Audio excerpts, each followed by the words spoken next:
Hey, everybody, back for another round of Bible tidbits, this time for the Wednesday of Holy Week. So, first reading from Isaiah 50, the third servant song.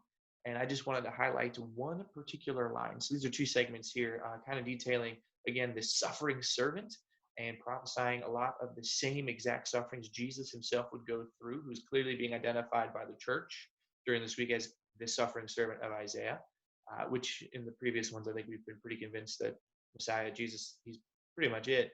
Um, it says, I've not rebelled, I have not turned my back. I gave my back to those who beat me, my cheeks to those who plucked my beard, my face I did not shield from buffets and from spitting. And yet in verse 7 here arises this kind of theme of hope. The Lord God is my help, therefore I am not disgraced. I have set my face like flint, knowing that I shall not be put to shame. And I highlighted that because it jumped out at me when I was looking at it, because there is a peculiar phrase in the Gospel of Luke, kind of this turning point in the Gospel.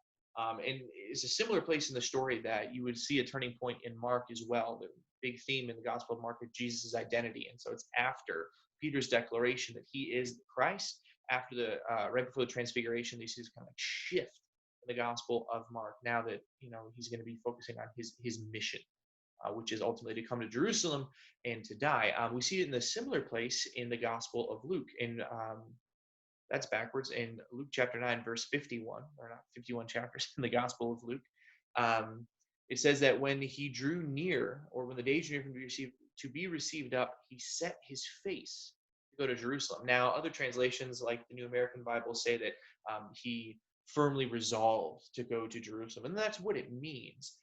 But that peculiar phrase harkens to mind that set his face should make us think of the suffering servant of Isaiah, because that's why he's going to Jerusalem to suffer and die. And so this comes right after Peter's declaration, also in the Gospel of Luke. It's after the recording of the Transfiguration in the Gospel of Luke, which happens in chapter 9, and after the declaration that the Son of Man is to be delivered into the hands of men.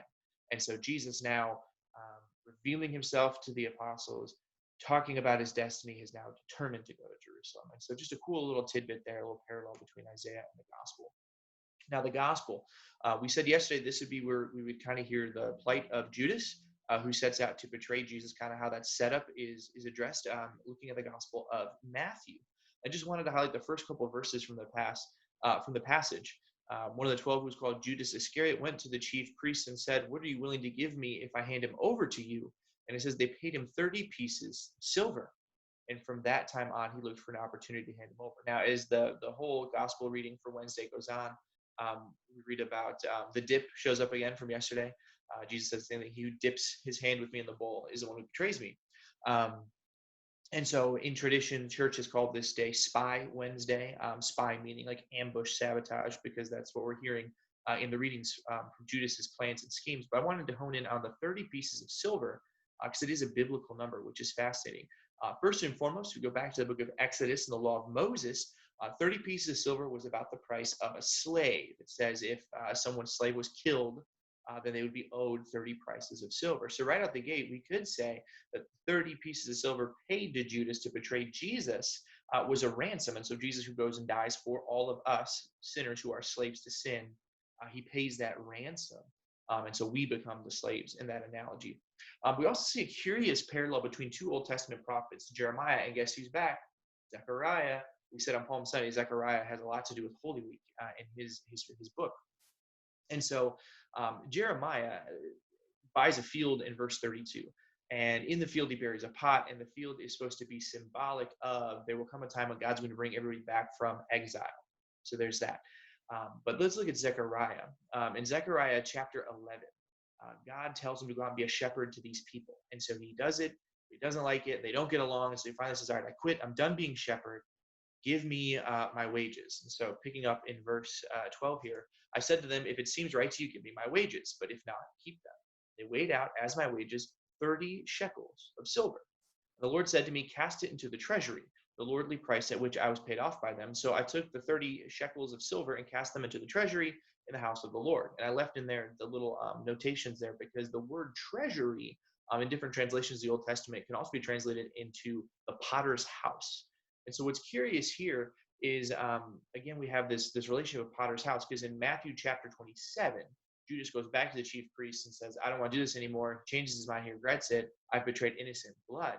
And he throws the money into the temple, not the treasury, but in the temple itself. And then the chief priests take the returned money and they buy a field, which Matthew identifies as the potter's field. And so, like Jeremiah, they buy this field. And potter has similar things as well, because again, the treasury could be translated to potter's house. And so now we have the potter's field, kind of drawing up this illusion of a field and a potter connecting Zechariah and Jeremiah. Furthermore, earlier in Jeremiah in chapter 19, he breaks a pot in a gate looking over the Hinnom Valley, and it's supposed to represent the coming demise of Jerusalem or Judea. So this could be Matthew kind of alluding to what he sees as the downfall of Jerusalem for shedding innocent blood, paralleling Jeremiah. It could be the downfall of Judah, or it could simply be highlighting that, like Jeremiah and Zechariah, Jesus is the shepherd or prophetic figure who is doomed to die at the hands of those whom he serves. So there's a lot going on there. I don't know that we can pick up just one and say this is what the 30 pieces represent, but they definitely call to mind lots of Old Testament imagery that have to do with this fulfillment of people coming back from exile, slaves being redeemed or bought at ransom, or last but not least, just the plight of Zechariah himself. So more fun tidbits from the readings in the liturgy. I hope that this is helping you get a little bit more out of these holy days, and we'll be back tomorrow with more. So until then, keep praying and God bless.